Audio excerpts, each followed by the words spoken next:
బంగ్లాదేశ్లో ఉద్రిక్తలు కొనసాగుతున్నాయి. తాజాగా రాక్ స్టార్ సింగ్ జేమ్స్ కాన్సర్ట్లపై ఆందోళనకారులు దాడి చేశారు. నిన్న ఫరీద్పూర్ సింగ్ జేమ్స్ కాన్సర్ట్పై ఏర్పాటు చేశారు. షో ప్రారంభానికి ముందు ఆందోళనకారులు వేదికపైకి దూసుకొచ్చారు. షోకు హాజరైన వారిపై రాళ్లు ఇటుకలతో దాడి చేశారు. ఉద్రిక్తల నేపథ్యంలో కచేరీ రద్దయింది.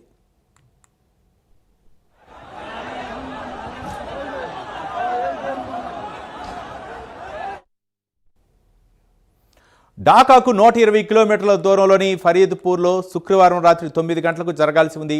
కచేరీ జరగటానికి కొన్ని నిమిషాల ముందు ఆందోళనకారులు వేదిక వద్దకు దూసుకొచ్చారు. షోకు హాజరైన వారిపై రాళ్లు ఇటుకలతో దాడులకు పాల్పడ్డారు. దీంతో అక్కడే ఉన్న విద్యార్థులు ప్రతిఘటించారు. ఆందోళనకారులపై ఎదురుదాడి జరగడంతో పరిస్థితి ఉద్రిక్తంగా మారింది. దీంతో స్థానిక అధికారులు జేమ్స్ కాన్సర్ట్ను రద్దు చేశారు.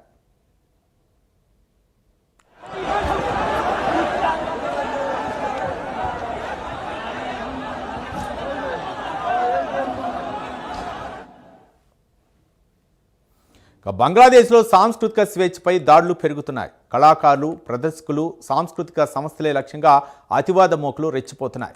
బంగ్లాదేశ్లో భద్రత లేదనే కారణంతో అక్కడ ఆహ్వానాలు కళాకారులు తిరస్కరిస్తున్నారు. మహమ్మద్ యూనస్ నేతృత్వంలోని తాత్కాలిక ప్రభుత్వం ఈ దాడులను అరికట్టడంలో విఫలమైందనే విమర్శలు వ్యక్తమవుతున్నాయి. వచ్చే ఫిబ్రవరిలో జరగాల్సిన ఎన్నికలను వాయిదా వేయించేందుకు కావాలని శాంతి భద్రతల సమస్యలను సృష్టిస్తున్నారని ఆరోపణలు వస్తున్నాయి.